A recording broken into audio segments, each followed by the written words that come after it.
오늘 함께 나눌 하나님의 말씀은 욥기 24장 1절에서 25절입니다. 욥기 24장 1절에서 25절입니다. 한 절씩 교독하고 마지막 25절은 합독하겠습니다. 어찌하여 전능자는 때를 정해놓지 아니하셨는고, 그를 아는 자들이 그의 날을 보지 못하는고. 어떤 사람은 땅에 경계표를 옮기며 양떼를 빼앗아 기르며 고아의 나귀를 몰아가며 과부의 소를 볼모 잡으며 가난한 자를 길에서 몰아내나니 세상에서 학대받는 자가 다 스스로 숨는구나. 그들은 거친 광야의 들나귀 같아서 나가서 일하며 먹을 것을 부지런히 구하니 빈들이 그들의 자식을 위하여 그에게 음식을 내는구나. 밭에서 남의 꼴을 베며 악인이 남겨둔 포도를 따며 의복이 없어 벗은 몸으로 밤을 지내며 추워도 덮을 것이 없으며 산중에서 만난 소나기에 젖으며 가릴 것이 없어 바위를 안고 있느니라. 어떤 사람은 고아를 어머니의 품에서 빼앗으며 가난한 자의 옷을 볼모 잡음으로 그들이 옷이 없어 벌거벗고 다니며 곡식 이삭을 나르나 굶주리고 그 사람들의 담 사이에서 기름을 짜며 목말라 하면서 술틀을 밟느니라. 성중에서 죽어가는 사람들이 신음하며 상한 자가 부르짖으나 하나님이 그들의 참상을 보지 아니하시느니라. 또 광명을 배반하는 사람들은 이러하니 그들은 그 도리를 알지 못하며 그 길에 머물지 아니하는 자라. 사람을 죽이는 자는 밝을 때에 일어나서 학대받는 자나 가난한 자를 죽이고 밤에는 도둑같이 되며 간음하는 자의 눈은 저물기를 바라며 아무 눈도 나를 보지 못하리라 하고 얼굴을 가리며 어둠을 틈타 집을 뚫는 자는 낮에는 잠그고 있으므로 광명을 알지 못하나니 그들은 아침을 죽음의 그늘같이 여기니 죽음의 그늘의 두려움을 알미니라. 그들은 물 위에 빨리 흘러가고 그들의 소유는 세상에서 저주를 받나니 그들이 다시는 포도원 길로 다니지 못할 것이라. 가뭄과 더위가 눈 녹은 물을 곧 빼앗나니 수월이 범죄자에게도 그와 같이 하느니라. 모태가 그를 잊어버리고 구더기가 그를 달게 먹을 것이라. 그는 다시 기억되지 아니할 것이니 불의가 나무처럼 꺾이리라. 그는 임신하지 못하는 여자를 박대하며 과부를 선대하지 아니하는도다. 그러나 하나님이 그의 능력으로 강포한 자들을 끌어내시나니 일어나는 자는 있어도 살아남을 확신은 없으리라. 하나님이 그에게 평강을 주시며 지탱해 주시나 그들의 길을 살피시도다. 그들은 잠깐 동안 높아졌다가 천대를 받을 것이며 잘려 모아진 곡식 이삭처럼 되리라. 가령 그렇지 않을지라도 능히 내 말을 거짓되다고 지적하거나 내 말을 헛되게 만들 자가 누구랴. 아멘. (23장에서) 욥이 탄식했던 까닭은 하나님을 만나 자신의 형편을 호소하고 싶지만 보이지 않는 하나님을 만날 방법이 전혀 없다는 데 있었습니다. 욥은 하나님께 그동안의 자초지종을 말할 수 있는 기회만 주어진다면 반드시 자신의 무죄를 확인받게 될 것이라는 희망을 품고 있었습니다. 욥이 처음에는 세 친구와의 논쟁에 격렬하게 참여했지만 대화를 거듭하면서 그들의 비난과 충고에 날카롭게 반응하는 대신 하나님을 묵상하고 하나님과 자신과의 관계 속에서 조금씩 성찰해 나가는 과정 중에 있습니다. 당장에는 이유를 알 수 없는 고난을 통과하는 중이지만 하나님께서 이 고난을 모르지 않으시며 이 또한 하나님께서 자신에게 주신 연단의 과정이라고 고백합니다. 오늘 본문인 24장은 23장에 이어진 욥의 답변으로 엘리바스를 비롯한 친구들이 인과응보의 원리가 필연적으로 반드시 도식적으로 적용된다고 주장한 데 대한 욥의 생각을 밝히는 부분입니다. 욥은 악인들이 언젠가 반드시 벌을 받게 되겠지만 그 벌을 받게 되는 시점 또한 하나님의 주권에 달린 부분이라고 말합니다. 1절에서 4절입니다. 어찌하여 전능자는 때를 정해놓지 아니하셨는고, 그를 아는 자들이 그의 날을 보지 못하는고. 어떤 사람은 땅에 경계표를 옮기며 양떼를 빼앗아 기르며 고아의 나귀를 몰아가며 과부의 소를 볼모 잡으며 가난한 자를 길에서 몰아내나니 세상에서 학대받는 자가 다 스스로 숨는구나. 여기에서 이 때와 날은 악인들이 심판받는 날을 말합니다. 반드시 도래하겠지만 하나님은 아무도 그 날과 때를 알지 못하도록 하셨습니다. 오직 하나님만이 아십니다. 엘리바스가 15장 23절에서 말했던 흑암의 날, 소발이 20장 28절에서 말했던 진노의 날이 오늘 욥이 밝히고 있는 바로 그 날, 악인들이 심판받는 날입니다. 욥은 악인들이 심판받는 날이 언제인지 모르기 때문에 전능자를 의식하지 않은 채 악의 시련에 골몰한다고 말합니다. 악인들이 저지르는 범죄는 반드시 피해자를 양산합니다. 악인들이 윤택하게 살아가기 위해서 어렵고 가난한 이들이 힘겹게 생산한 재화를 힘과 권력으로 빼앗는 여러 양상을 소개하고 있습니다. 그 결과 사회적인 약자는 얼마 가지지도 못한 것조차 빼앗기기 때문에 더더욱 빈공한 처지로 내몰리게 됩니다. 악인은 2절에서 자기 힘을 무기로 땅의 경계표를 임의로 옮겨 다른 이들의 땅을 편취합니다. 양떼를 빼앗습니다. 3절에서 보호자 없는 고아의 나귀를 빼앗고 남편의 보호를 받지 못하는 과부의 소를 저당 잡아 사사로이 이득을 취합니다. 4절에서 오갈 데 없는 가난한 자를 길에서조차 몰아냅니다. 누구 하나 중재하거나 막는 이가 없습니다.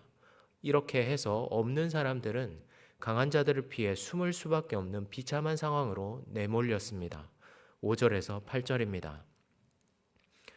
그들은 거친 광야의 들나귀 같아서 나가서 일하며 먹을 것을 부지런히 구하니 빈들이 그들의 자식을 위하여 그에게 음식을 내는구나. 밭에서 남의 꼴을 베며 악인이 남겨둔 포도를 따며 의복이 없어 벗은 몸으로 밤을 지내며 추워도 덮을 것이 없으며 산중에서 만난 소나기에 젖으며 가릴 것이 없어 바위를 안고 있느니라. 그들이 도움을 요청한 곳은 어디에도 없습니다. 그 어려운 형편을 고스란히 그 한 몸으로 온전히 감내해야 합니다. 들나귀처럼 거칠어진 사람들은 아무것도 없는 빈들에서 먹을 것을 구하며 악인이 남겨둔 상품 가치가 없고 먹을 것들이 없는 그 포도를 딴다고 합니다. 사회를 구성하는 가장 밑바닥 인생들의 어려움은 예나 지금이나 그 어려움의 양상만 다를 뿐 그 본질에는 변화가 없습니다. 오늘날에도 없는 중에 일하고 쓰레기통을 뒤져가며 먹을 것을 구하는 끔찍한 상황에 놓인 사람들도 있습니다. 이들이 이렇게 찢어지게 가난하고 헐벗고 굶주릴 수밖에 없는 것은 가진 자들의 이기적 탐욕 때문입니다. 이러한 범죄 중에서도 가장 비극적인 범죄가 다음에 소개됩니다. 9절에서 12절입니다. 어떤 사람들은 고아를 어머니의 품에서 빼앗으며 가난한 자의 옷을 볼모 잡음으로 그들이 옷이 없어 벌거벗고 다니며 곡식 이삭을 나르나 굶주리고 그 사람들의 담 사이에서 기름을 짜며 목말라 하면서 술틀을 밟느니라. 성중에서 죽어가는 사람들이 신음하며 상한 자가 부르짖으나 하나님이 그들의 참상을 보지 아니하시느니라. 가난한 사람이 도저히 빚을 변제할 능력이 없는 경우에는 그 자녀를 부모로부터 빼앗았습니다. 그리고는 적당히 효용이 있는 곳에 그 자녀를 돈을 받고 넘기거나 일을 시켰습니다. 멀쩡한 가정을 파괴하여 부모와 자식 사이를 떨어뜨려 놓은 것입니다. 노예처럼 입을 옷이 없고 먹을 물이 없음에도 곡식 이삭을 나르고 포도를 수확하여 포도주 틀을 밟는 곳에 투입시켰습니다. 곡식을 타작할 때 이용하는 소의 입에 망을 씌우지 말라는 신명기 25장 4절 말씀을 기억한다면 수확할 때 동원되는 사람들을 배불리 먹고 마시게 해주는 것이 사람의 도리이겠습니다만 그렇게도 하지 않는다라고 말합니다. 먹을 것과 마실 것이 아예 없는 상황이라면 모를까. 주변에 모든 것이 풍족한데도 가난한 이들은 정작 줄이고 목마른 상황들이 계속됩니다. 만약 엘리바스를 비롯한 친구들의 주장대로 도식적으로 기계적으로 인과응보의 원리가 삶에 적용된다면 이러한 악이 심화되기 전에 하나님의 심판이 그들에게 임할 것입니다. 그러나 현실은 다릅니다. 그들이 고통 가운데 신음하며 부르짖어도 하나님은 침묵하십니다. 왜 그렇습니까? 하나님은 그런 방식으로 일하시지 않기 때문입니다. 욥이 1절에서 밝혔듯이 하나님의 심판의 때와 날은 아무도 알 수 없기 때문에 그날이 반드시 온다는 믿음이 없는 악인들이 오늘 당장 악행을 버젓이 저지를 수 있는 것입니다. 그렇게 악행을 저지르는 사람은 빛을 싫어합니다.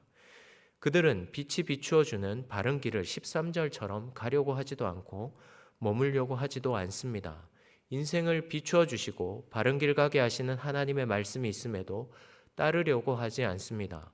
어두움에 기대어 악행을 저지릅니다. 14절에 밝을 때에 일어나서라는 말은 해가 밝아오려는 새벽 아침을 뜻합니다. 새벽 여명이 비추이고 사람들이 하루를 시작하기 전에 아직 잠에서 깨지 못하여 정신이 가장 몽롱해 있을 때에 악인들이 일어나서 사람들을 죽이고 또 밤처럼 어두운 때에 도둑같이 되어 약탈한다고 말합니다. 15절처럼 어두워지면 자신들의 성적 범죄를 은폐할 수 있을 거라고 여깁니다. 이렇게 어둠을 틈타서 악한 일을 꾸미는 사람은 빛이 있는 낮에는 집 밖으로 나오지 않고 문을 잠그고 있으므로 빛을 알지 못한 채 살아간다고 말합니다. 긴긴 밤을 지난 다음 동쪽으로부터 돋는 아침 해는 누군가에게는 희망의 상징이고 여전히 자신을 돌보시는 변함없는 하나님의 은혜를 의미하지만 악인들에게는 그저 자신의 존재를 은폐하기 어렵게 만드는 장애물에 불과합니다. 그렇다고 그 삶이 지속되지는 않습니다. 언젠가 그들이 맞이하게 될 삶의 결말이 이어서 소개됩니다. 18절에서 20절입니다. 그들은 물 위에 빨이 흘러가고 그들의 소유는 세상에서 저주를 받나니 그들이 다시는 포도원 길로 다니지 못할 것이라. 가뭄과 더위가 눈 녹은 물을 곧 빼앗나니 수월이 범죄자에게도 그와 같이 하느니라. 모태가 그를 잊어버리고 구더기가 그를 달게 먹을 것이라. 그는 다시 기억되지 않을 것이니 불의가 나무처럼 꺾이리라. 빛을 싫어하는 악인들의 결말이 어떠한지를 설명합니다. 물 위에 흐르는 부유물처럼 빠르게 사라질 것이고 그들의 소유가 세상에서 저주를 받게 될 것이라고 말합니다. 그들의 포도원이 버려질 것이고 가뭄과 뜨거운 더위가 눈 녹은 물을 증발시키듯이 악인들도 오늘은 건재한 듯하지만 이내 곧 사라지게 될 것입니다. 그들이 누렸던 삶이 전혀 기억되지 않을 만큼 초라한 죽음을 맞이하게 될 것입니다. 상고를 감수하며 자식을 출산한 어머니는 절대로 그 자식을 잊을 수 없습니다. 머리로 낳은 게 아니라 몸이 기억하기 때문입니다. 그럼에도 그 악인을 품었던 어머니가 그 존재를 잊을 만큼 비참한 삶의 귀결을 맞이하게 된다라고 말합니다.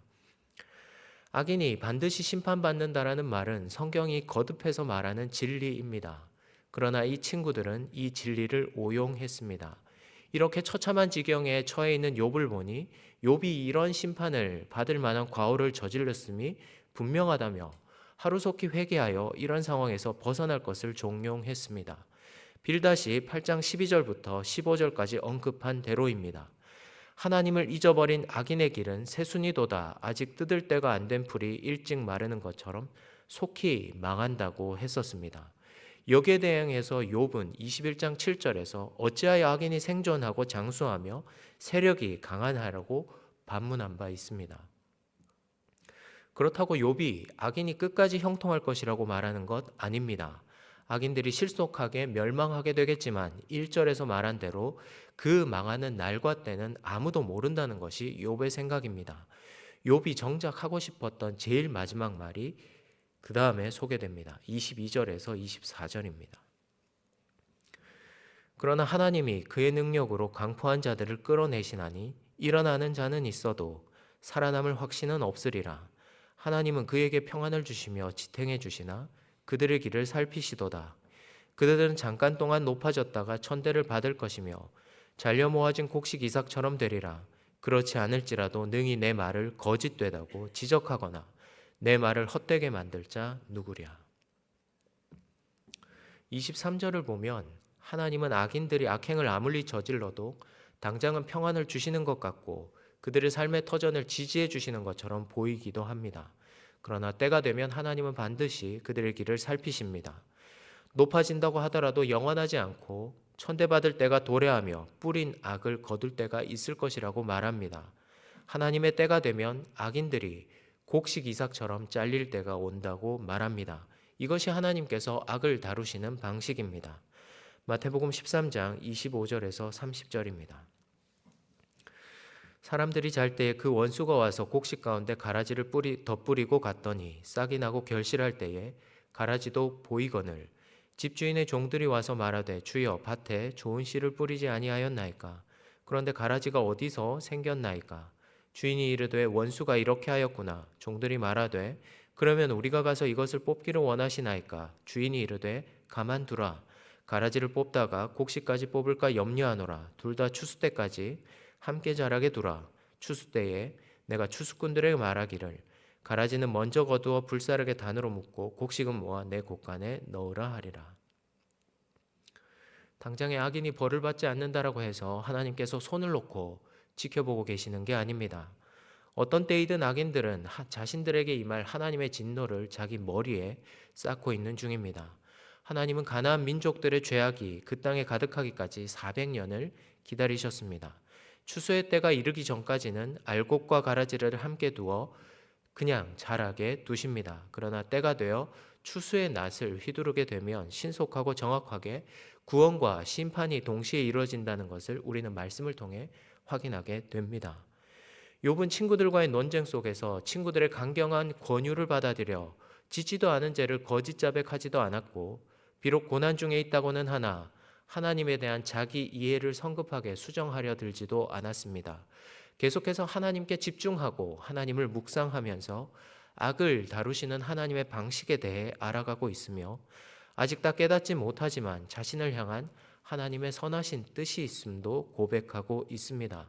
우리 중 누구도 두 손을 들어 고난을 환영하는 사람 아무도 없을 것입니다. 바라기는 인생 가운데 아무런 걱정 근심 없이 살아가고 싶은 것이 우리 모두의 마음입니다. 그러나 그런 인생은 어디에도 없습니다. 아무런 염려 없이 태평한 인생을 사는 것 같은 사람이라도 남이 모르는 내 구두 속 발을 아프게 하는 돌멩이 한두 개쯤은 가지고 있게 마련입니다. 굴곡 없는 인생은 없습니다. 그러나 우리는 그 굴곡을 통해서 욥처럼 하나님을 찾고 하나님께 매달리면서 우리의 인생 주름에서 역사하시는 하나님을 만납니다. 남모를 상처로 고통받지만 그 쓰라린 상처를 통해 자기 아들을 아낌없이 내어주신 하나님의 사랑에 조금씩 눈을 떠가게 됩니다. 그리고 마침내 하나님께서 우리의 기업이 되신다는 그 말씀이 얼마나 감사한 것인지에 대해서 비로소 고백하게 됩니다. 원인 모를 고통 속에 하나님은 어디에 계시는가? 욥에게는 38장이 되어서야 나타나셔서 말씀하시지만, 하나님은 이 상황 가운데서도 욥이 입술로 범죄하지 않도록 욥과 함께 하시면서 지켜주셨고, 완전히 낙심하여 자신을 죽음 가운데 내던지지 않도록 붙들어 주셨습니다.